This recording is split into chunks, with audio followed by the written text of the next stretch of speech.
Wendell and Wild, one of my most anticipated films of the year due to the names behind it and the possibilities where the movie and its story could go from the trailers that I saw throughout the year. I was stoked for Wendell and Wild. And then I started to see reviews prior a couple of weeks ago that while it did get mostly well received by critics, many of them had some problems with the movie that I worried would ruin my enjoyment of the film or distract me from feeling like what I thought the movie would be in my own opinion. But honestly, it's easy to see why people will either like or not like the movie. So, Wendell and Wild is a stop-motion horror comedy film on Netflix written by Jordan Peele and Henry Selick, with Selick back as director more than a decade after his last movie, Coraline, release, and along with directing The Nightmare Before Christmas, he will go down in history as one of the biggest names in stop-motion, in my opinion. And James and the Giant Peach and Monkey Bone. Him and Jordan Peele writing a movie together is a team up I never thought would happen, but I love both of these people's work so much. With what movies I talked about from Seller's filmography and Peele's own films like Get Out, Us, and this year's Nope. So these two who made great horror films for kids and adults team up sounded so perfect. But the movie itself, there's a lot to talk about for both good and bad reasons, and, sadly there are bad reasons. But does that mean I like the movie? Well, I wasn't fully sure of the premise from the trailers of what the movie was even about, but it gave me a decent idea with a kid named Kat Elliot, voiced by Lyric Ross, who lost her parents, and after a few rough years following her, she's sent to a Catholic school where she meets demon brothers Wendell, voiced by Keegan-Michael Key, and Wild, voiced by Jordan Peele.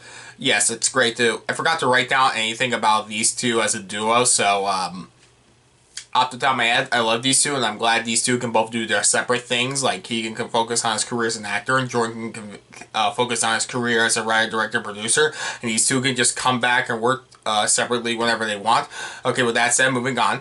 So, Kat helps these two escape their prison in the underworld thing, and so they can be on Earth and cause havoc. The movie's problems, though, come pretty fast, and I mean that literally, since, my god, do I wish this movie had a script doctor or at least one last rewrite, because this movie is so cluttered and terribly paced. To give a more detailed version of what the movie is about, after 8-year-old Kat's parents die in an accident and she blames herself for it, she's been taken advantage of and wants to isolate herself from others and to have one last chance to not be stuck behind bars in juvie. So she's sent to this Catholic boarding school where she just wants to be left alone despite the other kids wanting to give her a chance. But things change when she becomes a Hellmaiden. What is a Hellmaiden? I'm not really sure. Her hand becomes like part teeth and nostrils on her like pointer finger, which I think lets her talk to Wendell and Wild. The demons are stuck in their own prison where they serve their colossal demon father, Buffalo Belzer, voiced by Ving Rhames, by taking care of his hair with magic hair cream to stop him from balding.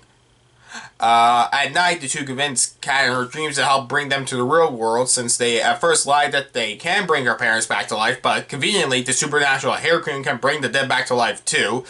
So after they are brought to Earth and they can't fight Kat, they test out the magic hair cream on another person who was killed in a cover-up by owners of a private prison, who, run the system that she's been stuck in. And because they use the prison system to profit for themselves rather than help reform people, this is a lot. Yeah, look, if this sounds complicated at first, I wouldn't say the action movie is this hard to follow, but it is this disheveled. The main criticism I saw was many people said the movie was too busy. It was cluttered with too many ideas, so the improv wasn't satisfying. I can easily say why, but personally, I was able to ignore those problems. Well, I wouldn't say ignore, because I'm going to bring up, but no, I was able to enjoy the movie to beginning to end, despite all of it. Yeah, it's one of those movies I like where I'm frustrated with what it could be when what's here is fine, but it could be magnificent if, given a rewrite or something. So the movie's pacing is off the rails. I paused this movie by accident. I was shocked that I was already halfway done when it only felt like 30 to 40 minutes. This feeling of bad pacing started when the movie starts with Kat's two parents dying in their car accident less than like 3 minutes into the film, or 2 minutes if you count the Netflix intro, so we barely get an idea of Kat's family connection. It really should have been cut since there are flashbacks later in the movie of the night, so it would be more intriguing if we start with her returning to Westbank, the town she's from and where the Catholic school is. So therefore we learn more about her as the movie goes on through backstory or flashbacks. But no, so yeah, the pacing problems don't stop though, and the movie honestly has really bad editing. The stop motion itself is great, but I'll get to that later. There are so many characters when they transition to scene, they use a lot of fade to blacks, which wouldn't be a problem if it didn't feel unnatural when we go from different character to different character without much of a reason other than exposition or really them trying to figure out, okay, who do we go to now for this scene? When should we? Like, there's no concrete flow of when to go to the next character.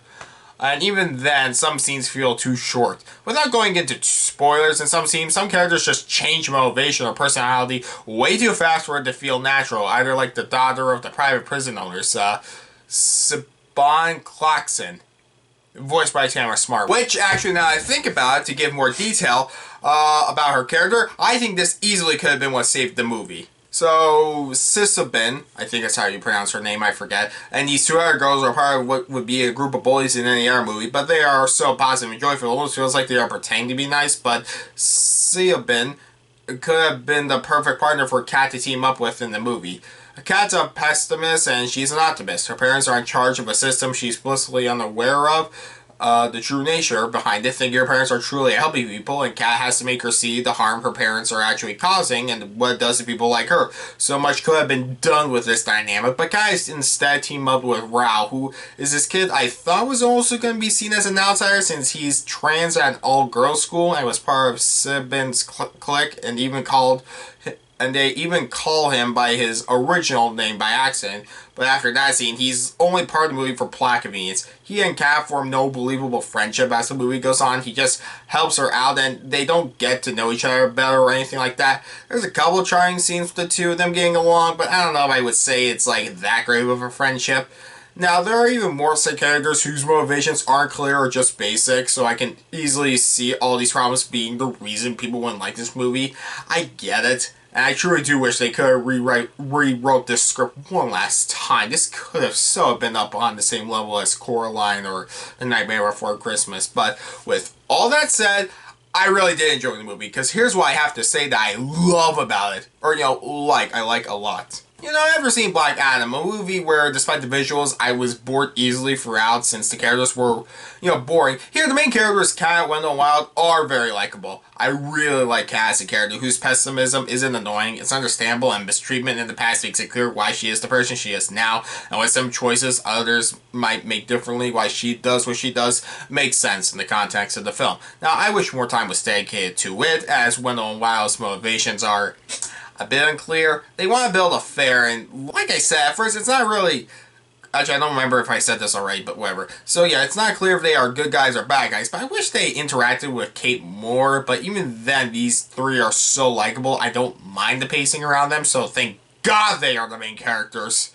I have other problems with the story, but the movie was constantly entertaining. Comparing it to another movie, Thor Love and Thunder, I enjoyed the movie, but easily feel mostly the same way about it since it's cluttered, and easily could have used a rewrite. Although that movie was tone deaf as hell. This one, it is consistent, and the characters here were likable throughout, and I kept wanting to know what they do next. This movie was even that predictable. I wasn't really sure where it was going, and I never hated the movie at any point. So I'll take that for what it's worth.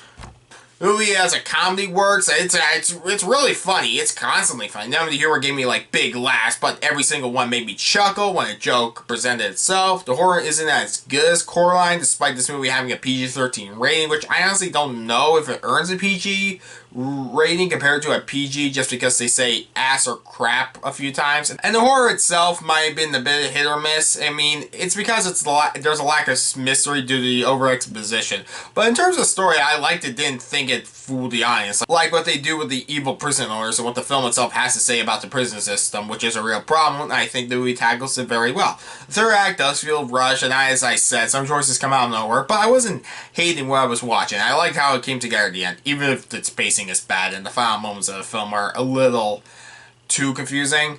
No, not confusing. They're a little broad. But I did like where the movie did end, despite that.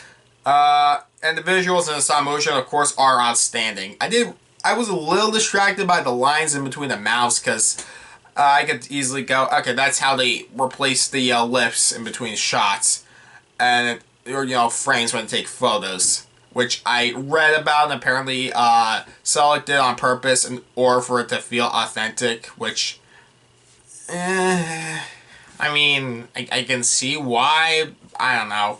In terms of other stuff about the movie, I love the use of shadow puppets, visual storytelling, when it could have been over the over exposition, and the character designs themselves. I love the movie's voice acting and the soundtrack as well. It's a great soundtrack. The movie isn't deep, but it's entertaining in that way, and the movie didn't disappoint me. I wish it could be deeper, like Coraline or like Jordan Peele movies, but the movie itself might be a bit of a mess. But I love this mess so much. It's original. It's gorgeous. I'm glad I got to watch this movie around Halloween weekend. And even if this isn't the best of what both names behind the camera could offer, Wendell and Wild will rise from hell because it is a really good movie for the whole family to watch. I give Wendell and Wild a 7.5 out of 10.